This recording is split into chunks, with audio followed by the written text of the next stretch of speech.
Hi friends, ఎలా ఉన్నారు? అందరూ బాగున్నారా? Welcome back to my channel అండి. ఏంటి రెసిపీ చూపిస్తుంది అనుకుంటున్నారా? సో ఈరోజు నేను మునగాకు చపాతీ చేస్తున్నానండి. ఆరోగ్యానికి ఎంతో మేలు కదా మునగాకు అనేది. సో ప్రతిరోజు ఏదో ఒక వంటలు అయితే వేసుకుంటూ ఉండాలి మనము. సో నేను ఈరోజు అయితే చపాతీలోకి వేసుకొని చూద్దాము అనుకుంటున్నాను. చపాతీ చేస్తున్నాను. మామూలుగా రెగ్యులర్గా ఇట్లే చేస్తానండి. ఏదో ఒక ఆకుకూర అయితే కంపల్సరీ వేస్తాను నేను చపాతీ చేసేటప్పుడు. సో ఇలా అంతా పిండిలోకి కలిపేసుకుంటాను. ఎక్కువ వేసుకోండి, ఆకు కూడా చాలా బాగుంటుంది. సో ఆయిల్ వేసేసుకొని ఒక స్పూన్ ఆయిల్ వేసేసుకున్నాను. తర్వాత మెల్లిగా వాటర్ వేసుకుంటూ చపాతీ ముద్దలాగా కలిపేసుకోవాలండి. ఇలా కలిపేసుకుంటున్నాను.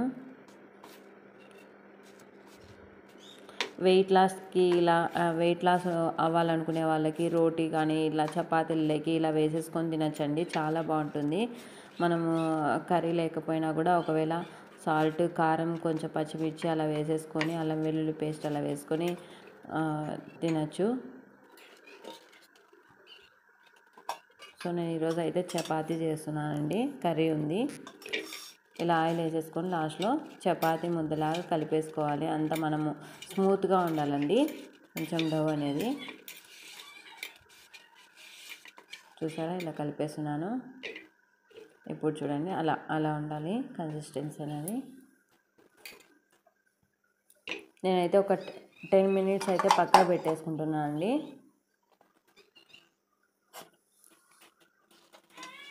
తర్వాత ఇలా చిన్న చిన్న ముద్దలుగా తీసుకొని చపాతీ ముద్దలాగా సో అట్లా పెట్టేసుకోవాలి. ఆయిల్ వేసేసుకొని మధ్యలో రెండు వైపులా బాగా తిక్కోవాలండి. ఎక్కడ మందం లేకోకుండా నీట్గా తిక్కేసుకోవాలి.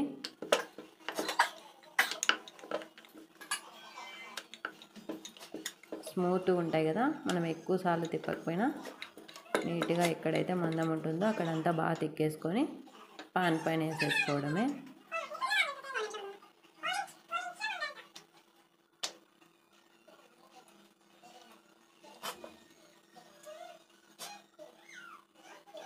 మనకనేది చపాతీ రెండు వైపులా బాగా కాలాలండి.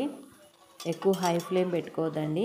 ఆకు ఉంటుంది కదా, మునగాకు అంతా కొంచెం మాడినట్లు అయిపోతుంది. సో మీడియం ఫ్లేమ్లోనే నీట్గా కాల్చుకోవాలి చపాతీలు అనేటివి.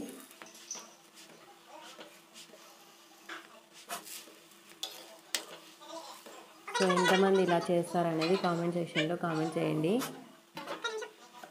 మా ఫ్యామిలీ అందరికీ ఇలా అయినా ఇష్టం అండి. ఏదో ఒక ఆకుకూర వేసి చేస్తాను, పిల్లలు కూడా ఇష్టంగా తింటారు. సో సపరేట్గా మునగాకు ఫ్రై అంటే తినరు, కానీ ఇలా వేస్తే బాగా చక్కగా తినేస్తారు.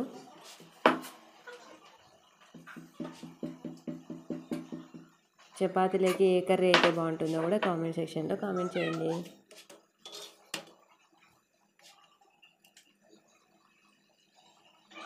నేను దీనికి చపాతీకి కాంబినేషన్ కూడా చేశానండి, మా అక్క చెప్పిన వంట. సో అది కూడా మీకు పోస్ట్ చేశాను. చూసారా, చట్నీ కూడా వెరైటీ చట్నీ. నేను నెక్స్ట్ వీడియోలో మీకు పోస్ట్ చేస్తానండి. Thank you. Please subscribe my channel. Bye bye.